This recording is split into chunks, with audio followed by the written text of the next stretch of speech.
बिस्मिल्लाहिर्रहमानिर्रहीम। शुरू कयां तो अल्लाह जे नाले सां जेको रहमान रहीम आहे। दुरूद व सलाम मुहम्मद ऐं आले मुहम्मद अलैहिस्सलाम ते। सामाईन मोहतरम, अॼु तव्हांजे साम्हूं सैयदा फ़ातिमा ज़हरा सलामुल्लाह अलैहा जे चंद अहादीस खे पेश कंदुसि।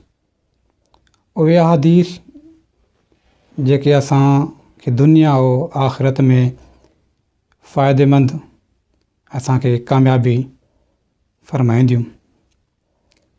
सामाईन मोहतरम, सैयदा ज़हरा सलामुल्लाह अलैहा फ़रमाइनि थियूं,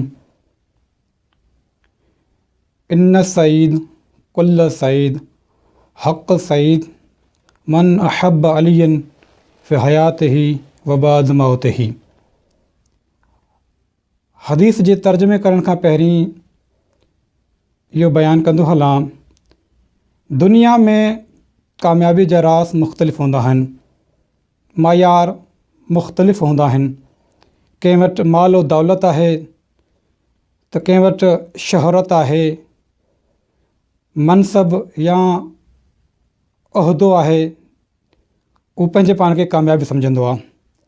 लेकिन सैयदा ज़हरा ख़ातून जन्नत वटि कामयाबी जो राज़ ॿिए बि हिन हदीस में ॿुधायो आहे त कामयाब केरु इंसान आहे त बि फ़रमाए थी, इन सईद कुल्ल सईद हक़ सईद। बि फ़रमाए थी, बेतहक़ीक़ कामयाब तरीन, बिल्कुलु मुकम्मिल कामयाबी तरीन कामयाब थियण जो हक़, सादतमंद जो हक़ उन शख़्स क्या मन अहब अलियन फ़ी हयातिही व बाद मौतिही। जेको शख़्स अली इब्न अबी तालिब सां मौला जी ज़िंदगी में मोहब्बत करे या मौला जे वफ़ात खां बाद में मौला सां मोहब्बत करे, उहो कामयाब ऐं कामरान इंसान आहे। सैयदा ज़हरा सलामुल्लाह अलैहा इरशाद फ़रमाइनि थियूं हिकु ॿी हदीस में, अगर उम्मत मुस्लिमा तफ़रक़ेबाज़ी खां बची वञे, इंतिशार खां बची वञे, फ़जअलल्लाहु इमामतना अमानन लिल फ़ुरक़ति वल जहाद इज़्ज़न लिल इस्लामी। बि फ़रमाइनि थियूं, अगर उम्मत मुस्लिमा असांजी इमामत जो इक़रार करे तू तफ़रक़ेबाज़ी खां महफ़ूज़ थी वेंदी, अमान पाईंदी। ऐं इन ई हदीस में ॿियो जुमिलो बि फ़रमायो, वल जहाद इज़्ज़न लिल इस्लाम, जहाद इस्लाम लाइ इज़्ज़त व ज़ीनत आहे। बि फ़रमाइनि थियूं इन हदीस में त अगर उम्मत मुस्लिमा मुतहद रहणु चाहे थी,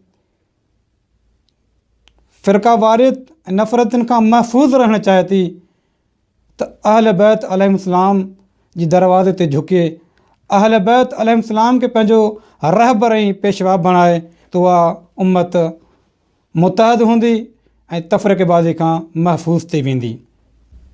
इन खां अलावा कुझु उहे अहादीसूं जेके असांजी रोज़मर्रा जी ज़िंदगी में कमु अचनि थियूं। हीअ त हुयो अक़ाइद जे हवाले सां, मुहब्बत अहल बैत अलैहिस्सलाम असांखे महफ़ूज़ रखंदी तफ़रीक़ेबाज़ी खां। लेकिन अहिड़ियूं अहादीस बि आहिनि जेके असांखे हर रोज़मर्रा जी ज़िंदगी में कमु ईंदियूं। जी बि फ़रमाए थी, सिहत जे हवाले सां, तंदुरुस्त रहण जे हवाले सां, अला ला यलूमन्न इमरउन इल्ला नफ़्सहू यबीतु वफ़ी यदिही रीहु ग़मरिन। बि फ़रमाए थी, कोई इंसान राति जो खाधो खाए थो, खाइण खां बाद में हथनि ते चिकनाहट मौजूदु हूंदी आहे ऐं सुम्ही थो रहे। अगर हू बीमार थी थो वञे, सिहत हुनजी सही नथी रहे, त ॿिए कंहिंखे कुसूरवार न बणाए, उहो पंहिंजे नफ़्स ते मलामत करे, छो जो उनजे हथ ते उहा चिकनाहट, उहा मैलान मौजूदु आहे, जंहिंजी वजह सां उनजी सिहत ख़राबु थी वई आहे। हिन हदीस मां असांखे दर्स इहो मिलंदो आहे त असां जॾहिं बि राति जो खाधो खाऊं, खाइण खां बाद में पंहिंजा हथ साफ़ सही तरीक़े सां करे बाद में आराम कयूं। ऐं पंहिंजे औलाद बचड़नि जे लाइ बि इहो दर्स आहे त असां पंहिंजे औलाद जी ख़्यालु कयूं, खाधे खां बाद में बहितरीनु तरीक़े सां उन्हनि जा हाथ साफ़ कयूं ताकी हू सेहतमंद ऐं तंदुरुस्त रही सघनि। सैयदा ज़हरा सलाम अलैहा दस्तरख़्वान जे आदाब जे हवाले सां इरशाद फ़रमाइनि थियूं,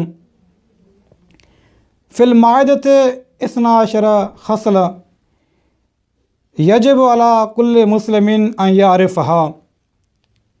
बि फ़रमाए थी दस्तरख़्वान ते 12 ख़सलतूं आहिनि, वाजिबु आहे हर मुस्लमान ते उन्हनि खे सुञाणनि, उन्हनि खे ॼाणनि, उनजी मारिफ़त हुजे।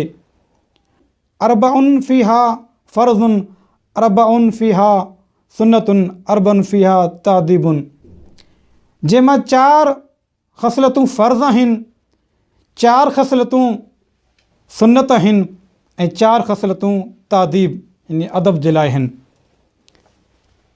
फ़ल फ़र्ज़ु फ़ल मारिफ़तो व रिज़ा व तस्मियतो व शुक्र। बि फ़रमाए थी जेके फ़र्ज़ शयूं आहिनि दस्तरख़्वान ते वेहण वक़्तु, उन में पहिरीं मारिफ़त आहे। जॾहिं दस्तरख़्वान ते ताम अचे तव्हांखे मारिफ़त हुजे, हीअ नेमतूं ख़ालिक़ काइनात जी तरफ़ खां आहिनि। छो जो जंहिं शइ जी मारिफ़त हूंदी उन जो ओतिरो एहतराम ऐं क़दरदानी हूंदी। ऐं ॿिए नंबर ते फ़र्ज़ में शामिलु आहे व रिज़ा, यानी हीअ शयूं ख़ालिक़ जी रज़ामंदी सां अल्लाह मूंखे अता कयूं आहिनि। ऐं टी शइ आहे खाइण खां पहिरीं व तस्मिया, यानी बिस्मिल्लाहिर रहमानिर रहीम पढ़णु। ऐं चौथी शइ आहे व शुक्र, यानी खाइण खां बाद में इंसान अल्लाह जो शुक्रियो अदा करे। व सुन्नत, ऐं 4 शयूं सुन्नत आहिनि। कहिड़ियूं? पहिरीं शइ अल वुज़ू क़बल ताम, अल जुलूस अला जानिबिल ऐसर वल अक़लो असाब सलासा। बि फ़रमाइनि थियूं सुन्नत 4 शयूं आहिनि। दस्तरख़्वान ते अचो त पहिरीं बावुज़ू थी करे अचो। ऐं ॿिए नंबर ते जॾहिं तव्हां दस्तरख़्वान ते अचो, तव्हां साॼे पासे वियो, वेहण जो तरीक़ो इन साॼे पासे वेहो। ऐं टी शइ आहे बि फ़रमाए थी खाइण वक़्तु तव्हां वेही खाओ, इहा सुन्नत में शामिलु आहे। ऐं चौथी शइ आहे जॾहिं खाधो तनावल कयो त कम अज़ कम 3 आङुरियूं हुजनि। मुस्तहब आहे, सुन्नत आहे त 3 आङुरियुनि सां तव्हां खाधो खाओ। अम्मा तादीब, लेकिन जेके 4 शयूं अदब जे लाइ आहिनि, बि फ़रमाए थी फ़ल अक़लो मा यलीक, उहा शइ खाओ जेका तव्हांजे साम्हूं आहे। व तसगीरुल लुक़मा, ऐं गिरह खे लुक़मे खे नंढो नंढे करे खाओ, नंढा नंढा लुक़मा हुजनि। वल मज़ उश शदीद, ऐं लुक़मनि खे चॿाड़े खाओ बहितर तरीक़े सां। व क़िलत नज़रे फ़ी वुजूह नास, ऐं माण्हुनि जे चहिरे जी तरफ़ घटि ॾिसो। यानी इहे आदाब जे ख़िलाफ़ु आहे। तव्हां दस्तरख़्वान ते अचो, जेका तव्हांजे साम्हूं हुजे शइ उनखे छॾे करे ॿिए जे साम्हूं शइ खणो, अदब जे ख़िलाफ़ु आहे। अहिड़े तरीक़े सां तकिड़े तकिड़े खाओ, गिराह खे बग़ैर चॿाड़े, तॾहिं बि अदब जे ख़िलाफ़ु आहे। ऐं गिराह वॾा खाओ जंहिंसां चॿाड़णु मुश्किल थिए, इहो बि अदब जे ख़िलाफ़ु आहे। ऐं तव्हां खाइण वक़्तु ॿिए जे चहिरनि खे तकंदा रहो, ॾिसंदा रहो, अदब जे ख़िलाफ़ु आहे। सामाईन मोहतरम, सैयदा ज़हरा सलाम अलैहा इरशाद फ़रमाइनि थियूं ख़ुलूस जे हवाले सां, छो जो हर शइ जी ज़ीनत हूंदी आहे, इबादत जी ज़ीनत इख़लास ख़ुलूस हूंदो आहे। बि फरमाए थी मन असाद इल्लाह ख़ालिस इबादत ही, जेको शख़्स अल्लाह जी तरफ़ ख़ालिस इबादत मोकिलींदो आहे, अहबत अल्लाह इलैह, ऐं अल्लाह उन जी तरफ़ मोकिलींदो आहे अफ़ज़ल मसलहत ही, बहितरीन मसलहत, यानी जेको ख़ुलूस सां अल्लाह जी तरफ़ इबादत खे मोकिलींदो आहे ऐं ख़ालिक़ काइनात उनखे बहितरीन मसलहत सां नवाज़ींदो आहे। सैयदा ज़हरा सलामुल्लाह अलैहा हुस्न सलूक जे हवाले सां इरशाद फ़रमाइनि थियूं, बिशरुन फ़ी वजहिल मोमिन यूजबु लिसाहिबिल जन्नह व बिशरुन फ़ी वजहिल मुआनिद मुआदी यक़ी साहिब अज़ाबन नार। बि फरमाए थी जेको खंद पेशानी ख़ुशि अख़लाक़ी सां मोमिन सां पेश ईंदो आहे त उनखे जज़ा जन्नत मिलंदी। जेको इंसान पंहिंजे दुश्मन सां बि खंदा पेशानी ख़ुशि अख़लाक़ी सां पेश ईंदो आहे त उन इंसान खे अल्लाह जहन्नम जी बाह खां महफ़ूज़ रखंदो। सामीन मोहतरम, सैयदा ज़हरा सलामुल्लाह अलैहा जूं खोड़ सारियूं अहादीस आहिनि जेके असांजे लाइ दुनिया व आख़िरत लाइ निजात ऐं हिदायत जो ज़रियो आहिनि। दुनिया में इंसान खोड़ सारियूं शयुनि खे चाहींदो आहे, मुहबत कंदो आहे, लेकिन सैयदा ज़हरा सलामुल्लाह अलैहा दुनिया में कहिड़ी शइ खे चाहियो आहे? बीबी फरमाए थी हुब्बिब